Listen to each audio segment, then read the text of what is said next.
भगवान विष्णु से पहले कौन थे? नारायण। और नारायण से ही पहले कौन थे? उनका नाम क्या था?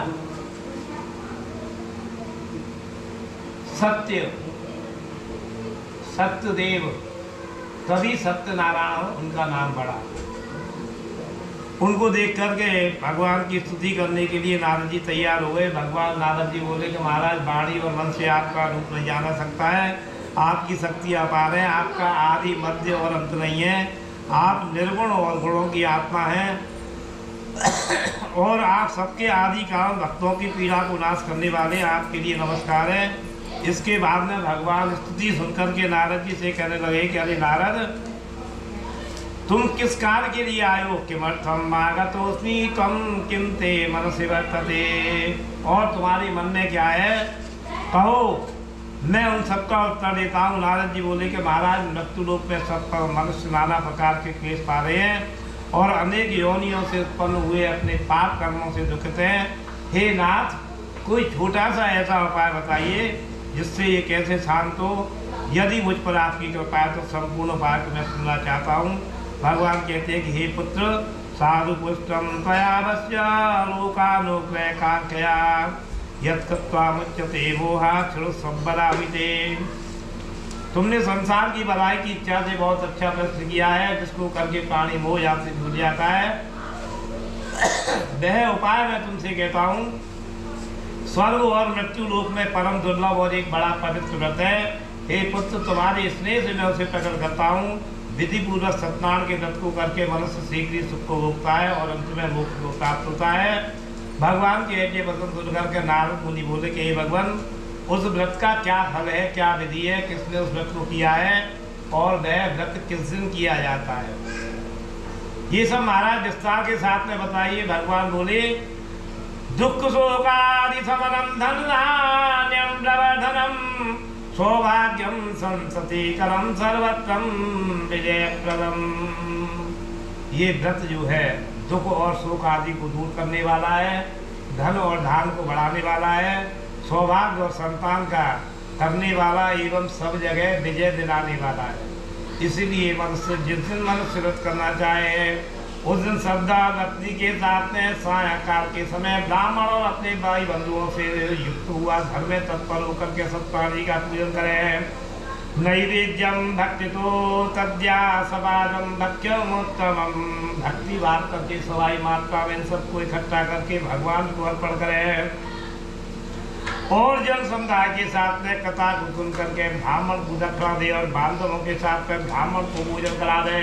स्वयं भी भक्ति से प्रसाद को खावे और नाच गान करे। प्रसादम भक्ति भक्ता नृत्य गीतादिकम चरे तदस्यम स्वग्रहम गच्छेत सत्यनारायण स्मरेत्। इस प्रकार करने से निसंशय मनुष्यों की कामनाएं पूरी होती हैं और विशेषतः कलयुगे लघुपायुस्त्रिभूतले, कलयुग में पृथ्वी पर यही एक छोटा सा उपाय है।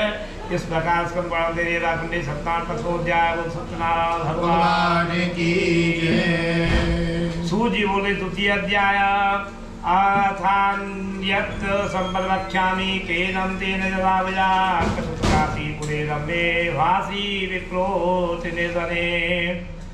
ब्राह्मण बोले सूजी से कि हे प्रभु, इसके बाद में पहले जिसने व्रत को किया है उसका अन्य इतिहास मैं कहता हूँ। रमणी काशीपुरी में कोई अत्यंत निर्धन ब्राह्मण हुआ था। ब्राह्मण जहाँ कितनों पैसा वाला हो जाए वो निर्धन ही कहलाता है। कहीं भी कथा में देखोगे गरीब ब्राह्मण था, जुड़ा हुआ है नाम के संग। हाँ, जुड़ा हुआ है नाम ब्राह्मण सदैव गरीब है। जय हो। रमणी काशीपुरी में कोई अत्यंत निर्धन ब्राह्मण हुआ था। भूख और प्यास से व्याकुल हुआ, हमेशा पृथ्वी मंडल पर घूमा करता था। उस दुखित ब्राह्मण को देख करके ब्राह्मणों से प्रीति करने वाले भगवान ने फौरन एक बूढ़े ब्राह्मण का रूप धारण करके उस ब्राह्मण से आदर के साथ पूछा कि हे ब्राह्मण, किमर्थम भ्रमसे विक्रमयी नित्यम सुदुःखिता। तुम दुखित होकर के नित्य ही पृथ्वी पर किस लिए विचार करते हो? मैं सबको सुनना चाहता हूँ, आप कृपा करके मुझे बताइए। ब्राह्मण बोला के ब्राह्मणोऽति दरिद्रोऽयं भिक्षातं वै भ्रमे महीं उपायम यदि जानासि कृपया कथया। प्रभु महाराज, मैं दरिद्र ब्राह्मण हूँ, भिक्षा के लिए पृथ्वी पर भ्रमण किया करता हूँ। हे प्रभु, अगर आप दरिद्रता से छूटने का कुछ उपाय जानते हैं तो कृपा करके मुझे बताइए।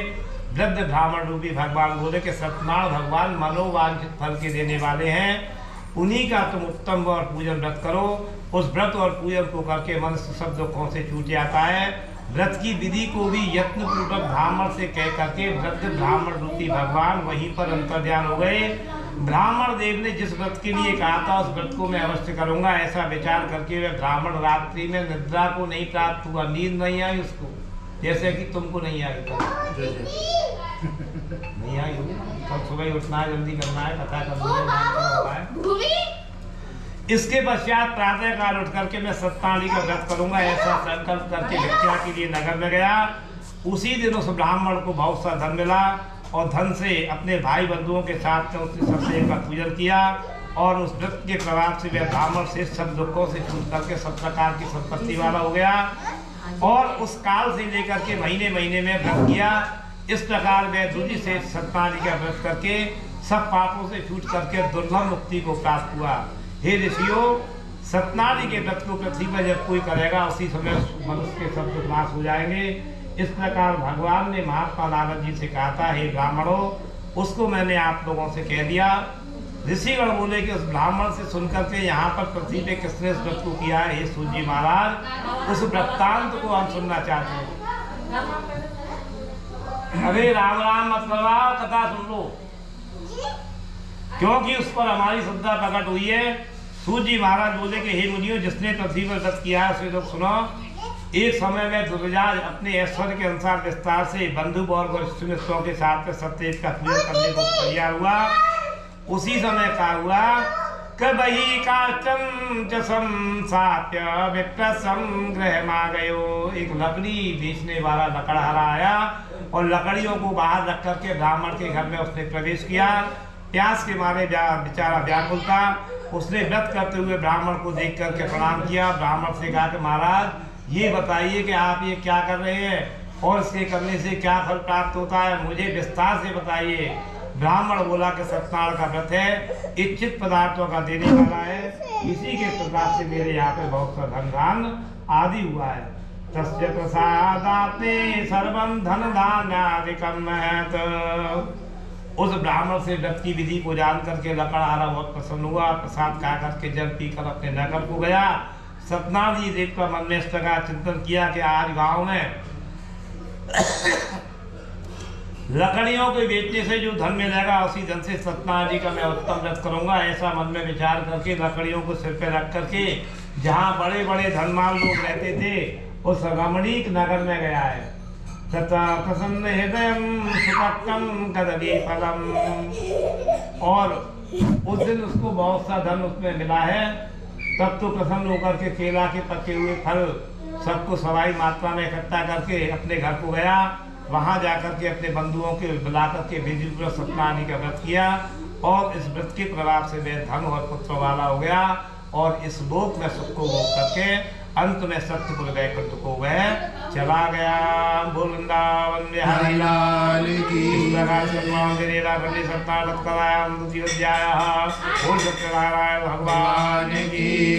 अथ तृतीयोध्याय सूतवाच।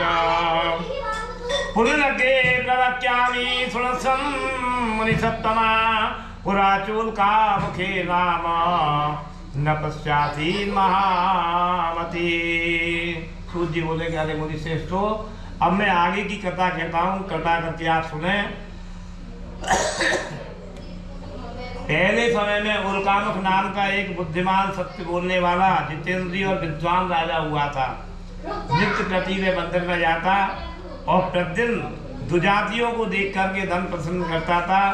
उसकी पतिव्रता स्त्री कमल के समान मुख वाली प्रमुखदा नाम की थी। प्रमुखदा, हाँ, जिसको देख करके दूसरा मुग्ध हो जाए, ऐसी स्थिति थी उसकी।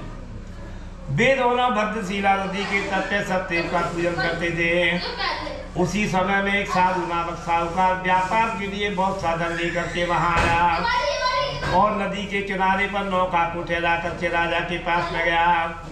वह साहूकार व्रतधारी राजा को देखकर नम्रता से पूछने लगा, किमिदं कुरुषे राजन भक्ति युक्तेन चेतसा प्रकाशं कुरु तत्सर्वं सोचमिच्छामि साम्प्रतम्। राजा बोला, साहूकार बोला कि हे राजन, इस समय आप भक्ति युक्त चित्त से क्या कर रहे हैं, ये सब प्रकट कीजिएगा, मेरी सुनने की इच्छा है। राजा बोले कि साहूकार, मैं पुत्र आदि की प्राप्ति के लिए अपने कुटुंबियों के साथ में अतुल पराक्रमी सत्यदेव का व्रत पूर्ण करता हूँ। राजा के वचन सुनकर के वह साहूकार बड़े आदर से कहने लगा कि हे राजन, इस व्रत का सब विधान मुझे कहिए, मैं आपका कहना मानूंगा। ममाति संततिम नास्ति हे तस्मात् जायते ध्रुवम्। मेरे भी संतान नहीं है, आशा है व्रत के करने से अवश्य होगी। उसके बाद में राजा से विधान जान करके वाणिज्य व्यवहार से निकल करके बड़े हर्ष से अपने नगर को गया और संतान को देने वाले व्रत के सब वृत्तांत को अपनी स्त्री से कह दिया कि जब मेरी संतान हो जाएगी तब मैं भी इस व्रत को करूँगा। इस प्रकार उस श्रेष्ठ साहूकार ने अपनी स्त्री लीलावती से कहा और एक दिन चित्त में आनंदित होकर के पति के साथ संसारिक घर में तैयार हुई। सत्यनारायण जी की कृपा से वह साहूकार की स्त्री गर्भवती हो गई। 10वें मास तस्याम कन्या रत्नम जायते। कन्या को रत्न बताया है, पुत्र रत्न है ही, परंतु कन्या को रत्न बताया। 10वें महीने में उसके सुंदर कन्या पैदा हुई। वह कन्या इस प्रकार बढ़ने लगी जैसा शुक्ल पक्ष में चंद्रमा बढ़ता है, और इसी कारण से कलावती नाम से उसका नामकरण हुआ। फिर लीलावती अपने पति से कहती है कि पहले संकल्प किया हुआ जो व्रत है उसको आप इसलिए नहीं करते हैं। साहूकार बोला कि हे प्रियतमे, विवाह समय तस्या करिष्यामि तदफलम्। इस कन्या के विवाह के समय मैं इस व्रत को करूंगा। इस प्रकार स्त्री को आशा भरोसा दे करके वह नगर को चला गया। कलावती कन्या पिता के घर में बढ़ने लगी। इसके पश्चात धर्म की ज्ञाता साहूकार ने कन्या को विवाह के योग्य देख करके अपने नगर के इष्ट मित्रों से सलाह करके शीघ्र ही नौकरों को भेजा। कन्या के विवाह के लिए उत्तम वर ढूंढ करके लाओ। साहूकार की आज्ञा पा करके वह दूत कांचनपुर में गए और वहां पर एक बनिया के पुत्र को साथ लेकर के लौट कर आए। तब उस वैश्य के पुत्र बालक को सुंदर और गुणवान देख करके साहूकार ने अपने जाति वाले बंधुओं के साथ में प्रसन्न चित्त होकर के विवाह विधि से उस बड़े पुत्र को कन्या का दान दे दिया। परंतु दुर्भाग्य ततो भाग्यवशास्तेन विस्मृतं व्रतमुत्तमम्। परंतु दुर्भाग्यवश उस कन्या के विवाह के समय में साहूकार सत्यदेव के उत्तम व्रत को भूल गया। इस कारण से सत्यनारायण भगवान रुष्ट हो गए। इसके बाद में कुछ समय के पीछे अपने कार्य में कुशल साहूकार जमाता जमाई के साथ में लेकर के वाणिज्य के लिए गए, व्यापार के लिए गए और समुद्र के किनारे से रत्नसागरपुर में जाकर श्रीमान दामाद जमाई के सहित में व्यापार करने लगे। एक दिन वो दोनों चंद्रकेतु राजा के नगर में गए। ततो गतो नगरे रम्ये चंद्रकेतु न पश्चात्। उसी समय भगवान ने देखा कि भैया तू झूठा है, भ्रष्ट प्रतिज्ञ, साथ दिया कि तुझे बड़ा कठिन दुख होगा। एक दिन राजा का धन दे करके चुरा करके चोर वहां आए। यहाँ पर ये दोनों महाजन विराजमान थे। पीछे से दौड़ते हुए दूतों की देख करके वह चोर डर के मारे वहीं धन रख करके शीघ्र ही छुट गए। पीछे से जब राजा के दूत साहूकार के पास आए और वहां राजा का धन धरा हुआ देखा, उन दोनों बदियों को बात करके और प्रशंसा से दौड़ते हुए राजा के समीप में जाकर कहने लगे, हर्षेण धावमाचाच्यं चुरु नप समीपगा तस्करौ जौ समानीतो लोक्याज्ञापय प्रभो। तस्कर बताओ उनको किस तस्कर है। महाराज हम दो चोर पकड़ करके लाए ने, आज्ञा दीजिए। राजा की आज्ञा पा करके उन दूतों ने शीघ्रता से उन दोनों महाजनों को मजबूती से बांध करके बड़े किले के कैद खाने में कैद कर दिया। सत्यनारायण की माया से किसी ने भी उन दोनों के वचन नहीं सुने और इसी कारण से उन दोनों का धन चंद्रकेतु राजा ने दे दिया। और उन्हीं भगवान के साथ से उन दोनों की स्त्रियां भी घर में बहुत दुखित होने लगी। घर में जो कुछ धन था चोर चुरा कर ले गए। मानसिक और शारीरिक कष्ट से, भूख और प्यास से अत्यंत दुखित हुई और भक्ति अन्न की चिंता में घर घर घूमने लगी। कलावती कन्या भी प्रतिदिन घूमती फिरती थी। एक दिन क्या हुआ, एक मंदिर से जाता खिलाता दुज मंदिरम गत्वा पश्यत कृतं तस्य सत्यनारायणस्य च। ब्राह्मण के मंदिर में गई, वहां पर बैठ कर के सत्यनारायण का पूजन देखा, बैठ कर के कथा सुनी, भगवान से वर मांगा और वर मांग करके प्रसाद खा करके रात्रि के समय अपने घर पे आई। तब उसकी माता कलावती कन्या से प्रेम के साथ कहने लगी, हे पुत्री, तू रात्रि में कहाँ ठहर गई थी? तेरे मन में क्या है? कन्या कलावती प्राह मातरम तति सत्वरम। माता से कहने लगी कि हे माता, मैंने ब्राह्मण के घर में मनोवांछित फल देने वाला व्रत देखा है। कन्या के वचन को सुनकर के वैश्य की श्री लीलावती प्रसन्नता से सत्यनारायण जी का व्रत करने को तैयार हुई और उस पतिव्रता ने अपने बंधु बांधवों के साथ सत्यनारायण का व्रत किया और वर मांगा कि मेरे पति और जमाई शीघ्र ही अपने घर को आवे और आप मेरे पति और जमाई का जो अपराध है उसे क्षमा करने के योग्य हो। इस व्रत के करने से सत्यनारायण भगवान फिर प्रसन्न हो गए। दर्शयामास सप्तमी चंद्रकेतु नकोत्तमा। और राजाओं में श्रेष्ठ राजा चंद्रकेतु को सत्य दिखा कि हे नवश्रेष्ठ, प्रातः काल होती दोनों कैदी बनियों को छोड़ दो और जो तुमने उनका धन दिया है उसको भी वापस कर दो। अगर तुम मेरा कहना नहीं मानोगे तो मैं तुम्हारे राजपाट का नाश कर दूंगा। और ये कह करके भगवान अंतर्ध्यान हो गए। इसके पश्चात प्रातःकाल चंद्रकेतु ने अपने इष्ट सभा में बैठ करके सभासदों से रात्रि का स्वप्न कहा और आज्ञा दी कि उन दोनों साहूकार बनियों को शीघ्र ही छोड़ दो। राजा के वचन सुनकर के वे दोनों महाजनों का बंधन काट करके उन्हें राजा के सामने लाए और नम्रता से कहने लगे कि महाराज, दोनों साहूकारों को कैद खाने से छुड़ा कर ले आए हैं। तब उन महाजनों ने नवश्रेष्ठ चंद्रकेतु को प्रणाम किया और पहले का वृत्तांत स्मरण करके डर के मारे व्याकुल हो गए। राजा से उन्होंने कुछ भी नहीं कहा। राजा ने बनियों के पुत्रों को देख करके आदर से कहा कि भाग्य से तुमको ये महादुख मिला है, अब कुछ भी भय नहीं है। ऐसा कहकर के बेड़ियां कटवाई, हजामत उत्तन आदि स्नान करवाया और वस्त्र और आभूषण देकर के राजा ने उन दोनों महाजनों को, साहूकारों को संतुष्ट किया और सामने बुला करके मीठे मीठे वचनों से उन्हें प्रसन्न किया। पहले जितना धन था उससे दुगना धन उनको दे दिया। और फिर राजा ने उन महाजनों को कहा कि हे साहूकारों, अपने घर को जाओ। राजानं प्रणिपत्यायं गन्तव्यं तत्प्रसादता इत्युक्ता तो महावेश्यो जगमतु स्वगृहं प्रति। राजा को प्रणाम करके वैश्य कहने लगा कि महाराज, आपकी प्रसन्नता से हम अवश्य जाएंगे। ऐसा कहकर के वे दोनों साहूकार अपने घर को चल दिए। इस प्रकार स्कंदे रेवाखंडी सप्ताह तृतीय अध्याय और सत्यनारायण भगवान की जय। मैं भोजन के चक्कर में जल्दी जल्दी कर रहा हूँ, बुरा मत मान। ना वो जल्दी जल्दी बिल्कुल सही चल रहा, कोई जल्दी ना। अस चतुर्थोध्याय सूत जी बोले कि हे साहूकार ने मांग पूर्वक यात्रा की और उस समय ब्राह्मणों को धन दे करके अपने नगर को गमन किया।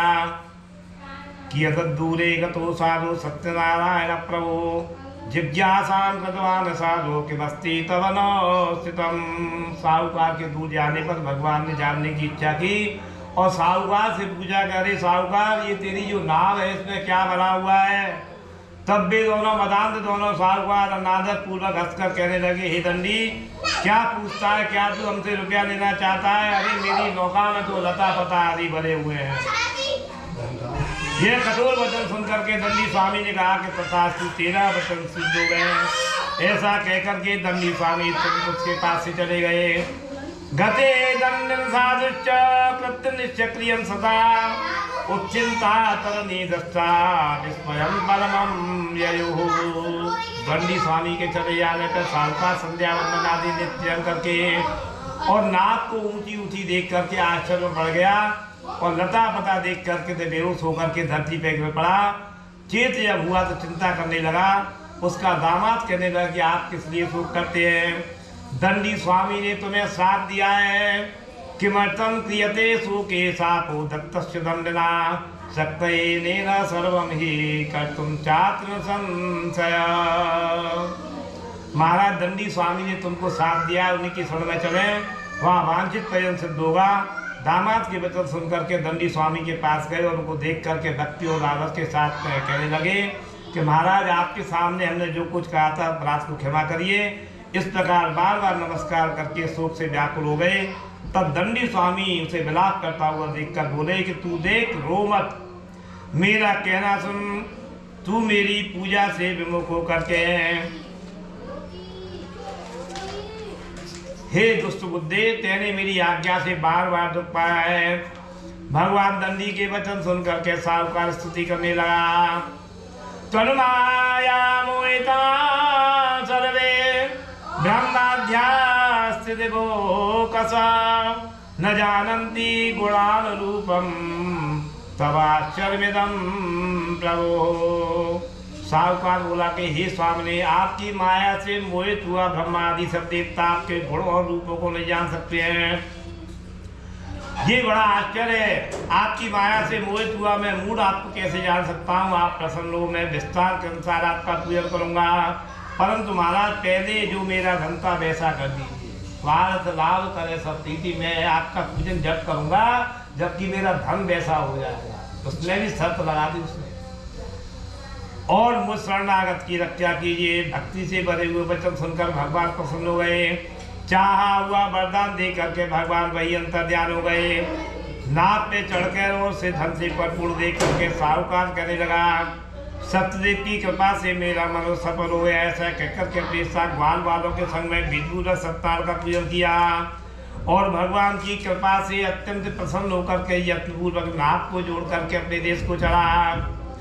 साधु जामातरं प्राह पश्चिरत्नपुरीं मम दूतं च प्रेषयामास निजवित्तस्य रक्षकम्। साहूकार ने दामाद से कहा कि देखो मेरी रत्नपुरी को देखो, अपने धन की रक्षा करने वाले नौकरों को अपने घर भेजा। वह दूत नगर में गई है। साहूकार किसी लीलावती को हाथ जोड़ करके अभिष्ट वचन कहने लगे। निकटे नगरश्चैव जामात्रा सहितो वणिक आगतो बंधुवश्चैव वित्तैषं बहुभिर्युतः। के नगर के निकट ही दामाद और इष्ट मित्रों के साथ में बहुत सा धन लेकर के साहूकार आए। दूत के मुख से वचन सुनकर के वह साध्वी बहुत प्रसन्न हुई और सत्यनारायण की पूजा करके अपनी लड़की से कहने लगी कि मैं साहूकार के दर्शन करने के लिए जाती हूँ और शीघ्र ही आ जाना। ऐसा माता का वचन सुनकर के व्रत को समाप्त करके भगवान के प्रसाद को छोड़कर वह भी पति को देखने के लिए चली गई। इस कृत्य से भगवान रुष्ट हो गए और पति और नाग को धन के सहित जल में डुबो दिया। इसके बाद में जब कलावती कन्या ने अपने पति को नहीं देखा, शोकेन महता तत्र रुदती चाप तदभुवि, महाशोक से रोती वही धरती पे गिर पड़ी। इस प्रकार डूबी हुई नाव और बहुत दुखित कन्या को देख करके मन में डरा हुआ साहूकार कहने लगा कि ये क्या आश्चर्य हुआ है। नाव खेने वाले बेसम मल्ला भी चिंता करने लगे। इसके पीछे लीलावती अपनी लड़की को देख करके व्याकुल हो गई। अत्यंत दुख से रुदन करती हुई अपने पति से इस प्रकार कहने लगी कि इस समय भी नाव के साथ में कैसे अलक्षित हो गए हैं, ये जाना नहीं जा सकता है। किस देवता की अवज्ञा से वे ना भरी गई है, न जाने कस्य देवश्यम हीलयाचे विषादता। अथवा सत्यनारायण के महात्म को कौन जान सकता है। ऐसा कहकर के स्वजनों के साथ में विलाप करने लगी। फिर लीलावती अपनी कन्या को गोद में लेकर रोने लगी। तब वह कलावती कन्या पति के नाश हो जाने से दुखित होकर के पति की खड़ाऊ लेकर के पति के पीछे जाने के लिए, सती होने के लिए मन में विचार करने लगी। कन्या या चरितम दृष्टा सवार्यम सज्जनो वणिक अतिशोकेन संसप्त चिंतयामास धर्मिता। कन्या के आचरण को देख करके वह धर्मात्मा सज्जन बनिया। स्त्री सहित अत्यंत शोक से दुखित होकर के विचार करने लगा कि या तो सत्यदेव ने नाक को हर लिया अथवा सत्यदेव की माया से मैं भ्रम में पड़ गया हूँ। मैं विस्तार के अनुसार सत्यदेव का पूजन करूँगा। ऐसा कहकर के सबको बुलाकर साहूकार ने अपना मनोरथ कहा और धरती पे दंड के समान गिर करके सत्यदेव को बार बार प्रणाम करने लगा। जगादम वचनम चैव कृपया रक्षवत्सला। तब तो दीनों के भगवान सत्य प्रसन्न हो गए और कृपा गुणों से भक्तों के वशीभूत होने वाले भगवान उस साहूकार से कहने लगे कि तुम्हारी कन्या प्रसाद को त्याग करके पति को देखने के लिए आई है। ग्रहम गत्या प्रसादम च भुक्ता याचाति पुनः लब्धवती सुता साधु भविष्यति न संशय। इसलिए इस कन्या का पति जो है अंतर्ध्यान हो गया है। अगर ये घर को जाए प्रसाद खा करके लौट करके आवे तो हे साहूकार तुम्हारी पति को अवश्य देखेगी। वह कलावती आकाश मंडल से इस प्रकार का वचन सुन करके शीघ्रता पूर्वक घर को गई। भगवान सत्य का प्रसाद खा करके फिर लौट करके आई। उसको उसके पति के दर्शन प्राप्त हुए। तब वह कलावती कन्या अपने पिता से बोले कि अब घर को चलिए, आप विलम्ब किस लिए कर रहे हैं। कन्या के वचन सुनकर के साहूकार बहुत प्रसन्न हुआ। सत्यदेव का विधि पूर्वक पूजन करके धन और बंधु वर्गों के साथ में अपने घर को गया। पूर्णमासां च संक्रांतो प्रसवान सत्य पूजनम। अभी भी कथा बचवाओ, संध्या को बचवाओ करो। शाम के टाइम सुबह चकाचक खाओ पियो मजे लो और फिर संध्या को कथा करो। क्योंकि आदमी एक बार खाने के बाद फिर दोपहरी में वो पची जाए ना तो खाली पेट है जाए। जय बार तो संध्या को खावे वो रात में, अगर खाली पेट नहीं हो तो क्यों खावे तुम। इसलिए शाम के टाइम में करनी चाहिए। पूर्णमासियों संक्रांति में हमेशा सत्यदेव का पूजन करें और इस लोक में सुख को वो करके अंत में सत्यलोक वैकुंठ को गया। इस प्रकार स्कंद पुराण रेवा खंडी सप्ताह करान चतुर्थोध्याय। बोल सत्यनारायण भगवान की जय। अथ पंचमोध्याय। सूतवाच कि हे मुनि श्रेष्ठो, अब मैं अन्य चरित्र कहता हूँ, आप लोग सुने। प्रजा पालन पोषण करने में संलग्न एक तुंगध्वज नाम का राजा हुआ था। प्रसादम सत्यदेवस्यम तप्ता दुखम पापसा। उसने सत्यदेव का प्रसाद छोड़ करके बहुत दुख पाया। एक समय में वन में गया, बहुत प्रकार के नगारी पशुओं को मार करके बरगद के पेड़ के नीचे गया।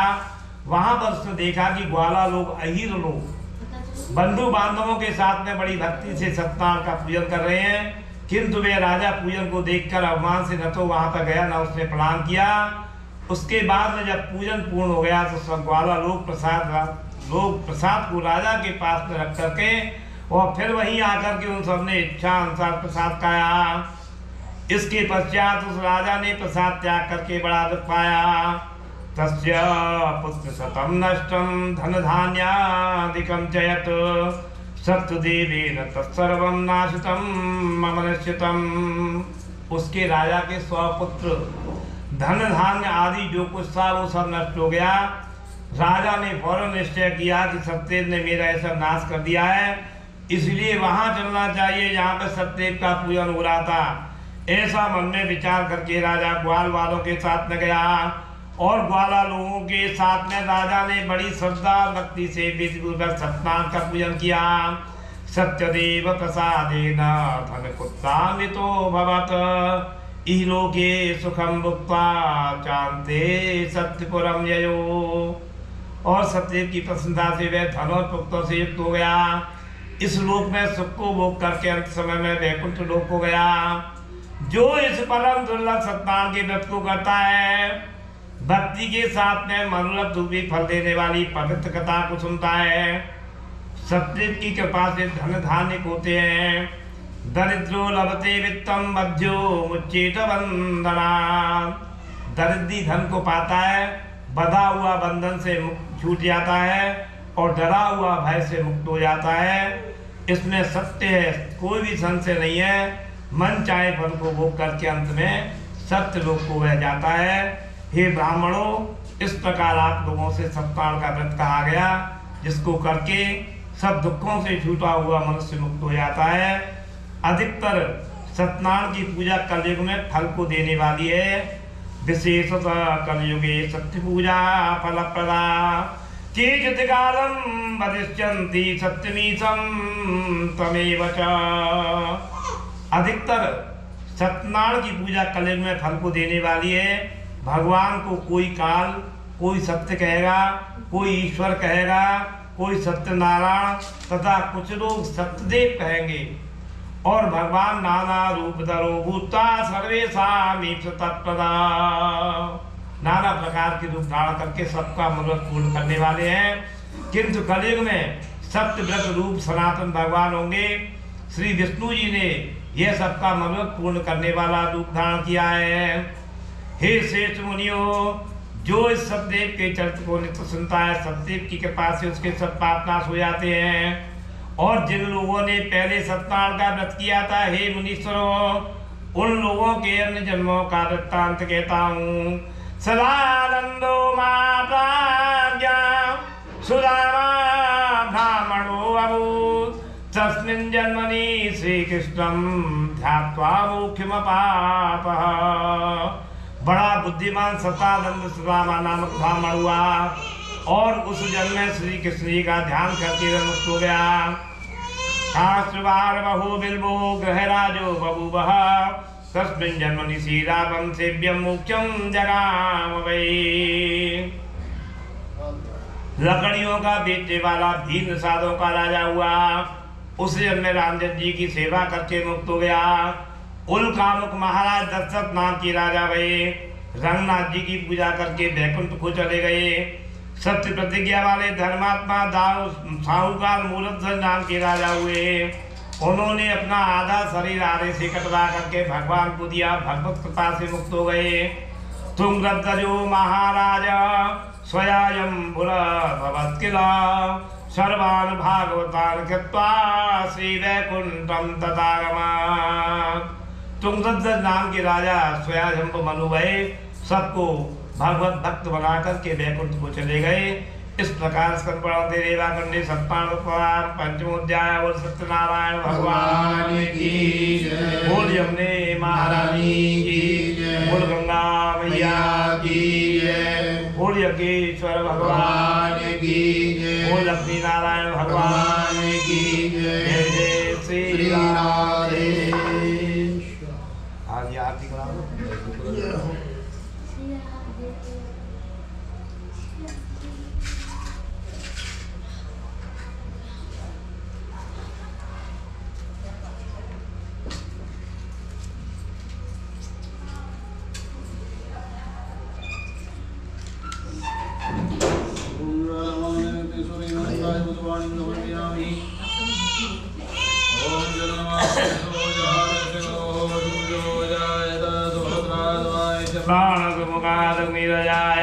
जय लक्ष्मी रमणा स्वामी, जय लक्ष्मी रमणा। सत्यनारायण स्वामी, सत्यनारायण स्वामी, जनपादक हरणा। ओम जय लक्ष्मी रमणा। रतन जड़ित सिंहासन अद्भुत छविराजे, स्वामी अद्भुत छविराजे। नारद करत निरंजन, नारद करत निरंजन, घंटा ध्वनि बाजे। ओम जय लक्ष्मी रमणा। प्रगट भये कलिकालन सुधियो, स्वामी कूड़ो ब्राह्मण बन के गुंजन में लिखियो। ओम जय लक्ष्मी रमणा। कराल जिन पर कृपा करी, स्वामी उन पर कृपा करी। चंद्र जोड़ एक राजा, शनि की विपत हरी। ओम जय लक्ष्मी रमणा। वैश्य मनोरथ मायो श्रद्धा तज दीनी, स्वामी श्रद्धा तज दीनी। सो बल भोग्यो प्रभु जी फिर स्तुत कीनी। ओम जय लक्ष्मी रमणा। भाव भक्ति के कारण क्षण क्षण रूप धरो, स्वामी जल जल रूप धरो। श्रद्धा धारण कीनी, सबके काज करो। ओम जय लक्ष्मी रमणा। बाल बाल संग राजा मन में भक्ति करी, स्वामी मन में भक्ति करी। मन वांछित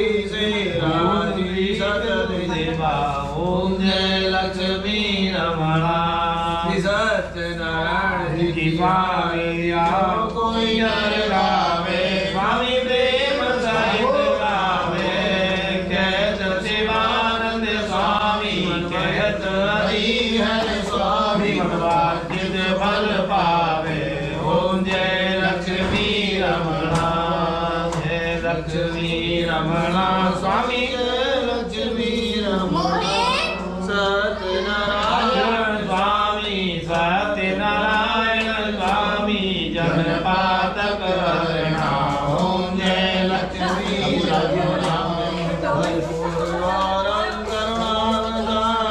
संसार सारं भुजगेन्द्रहारं सदा वसन्तं हृदयारविन्दे भवानी सहितं नमामि पिता त्वमेव त्वमेव बन्धो शरणा त्वमेव विद्या त्वमेव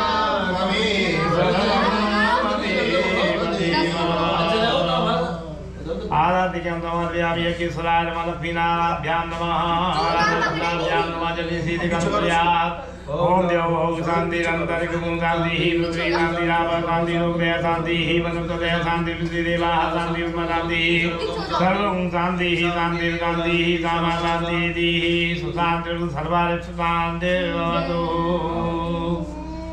हरि ओम यज्ञेन यज्ञमयन्त देवा साम्यनमानि कृतवान्यासन्ना एहनाकं महिमाना सत्यं जयन्ति पूर्वे साध्याः सन्तु देवा ओम एकदन्ताय विद्महे वक्रतुण्डाय धीमहि तन्नो दन्ति प्रचोदयात् ओम तद्वर्गाय विद्महे महादेवाय धीमहि तन्नो रुद्रः प्रचोदयात् ओम कात्यायनी च विद्महे कन्याकुमारी च धीमहि तन्नो देवी प्रचोदयात् ओम नारायणाय विद्महे वासुदेवाय धीमहि तन्नो विष्णु प्रचोदयात् ओम महालक्ष्मी च विद्महे विष्णुपत्नी च धीमहि तन्नो लक्ष्मी प्रचोदयात् ओम ऋतवानुजाय च विद्महे कृष्णवल्लभाय च धीमहि तन्नो राधा प्रचोदयात् ओम नन्दनन्दनाय विद्महे यशोदानन्दनाय धीमहि तन्नो कृष्ण प्रचोदयात् श्रीमङ्गलावकुलजं भगवाजराजे पुन्नानजातकलवीरसादगोत्तये बिल्वप्रवाल तुलसीदलमङ्गदेवी स्वां पूजयामि जगति सर्वे प्रसीदा नारायणपुष्पाणि यथा नारुप्रभाणि च पुष्पाञ्जलिर्मया दत्ता ग्रहाणां परमेश्वरा सांगाय समर्वाराय शासकाय सत्कातवानां मन्त्रपुष्पाञ्जलिं समर्पयामि यज्ञेश्वराय नमो नमः भाई खड़े होके परिक्रमा कर दीजिएगा जान कान के बाबा जी हनुमान जी का सर्वादि बाबू अम्बाब भगवान बाबात्मा बाप समवाताय बाप पुंडरीका के दरबार हो हरि वृंदावन बिहारी लाल की राधा कृष्ण भगवान की सभी लोग आरती करो और कपूर कपूर करो भाई लो आप ले लो बाबू हट जा जल्दी सब ले लिया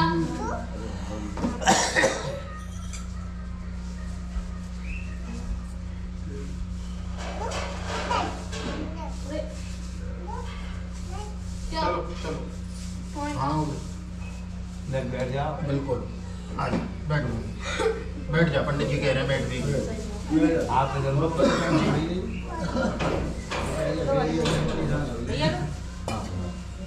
बोलो अनेना अनेनो मम ग्रहे पुत्री रत्न प्राप्त्यर्थम तस्य नामकरण संस्कार कर्मणः श्री सत्यनारायण देव प्रियंता नमः। और अस्मिन् ग्रहे पुत्री रत्न प्राप्त्यर्थम तस्य नामकरण संस्कार कर्मणः विधौ यत् किंचित न्यूनातिरिक्त योगति तत्सर्वं सत्यनारायण चरण कमल प्रसादात् सर्वं विधेय परिपूर्णः अस्तु।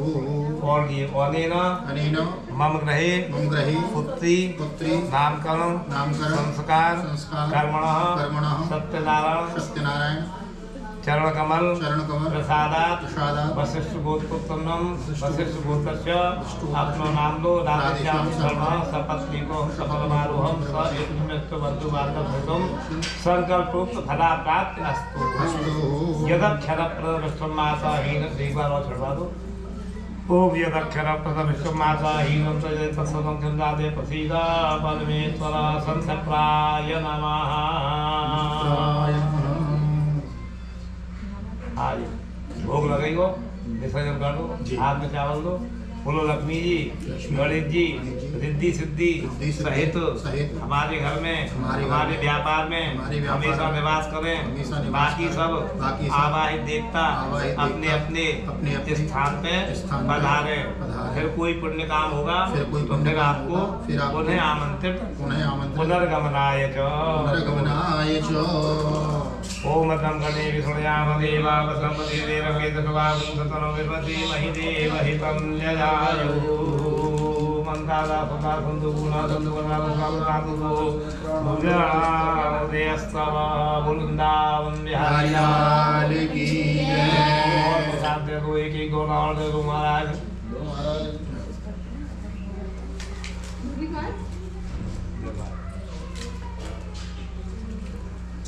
हाँ जी अब आप उठ सकते हैं और इन सबको भी दे दो ये भी देख रही है बेचारी। हाँ जी सवन को दे दो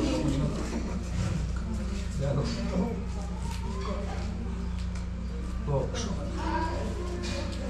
आदि आओ लगी आओ पंडित जी जरूर कर देते। हाँ हाँ कर देंगे एक बार कुछ बैठना तो राधिका अब भोजन की तैयारी करवा है ना।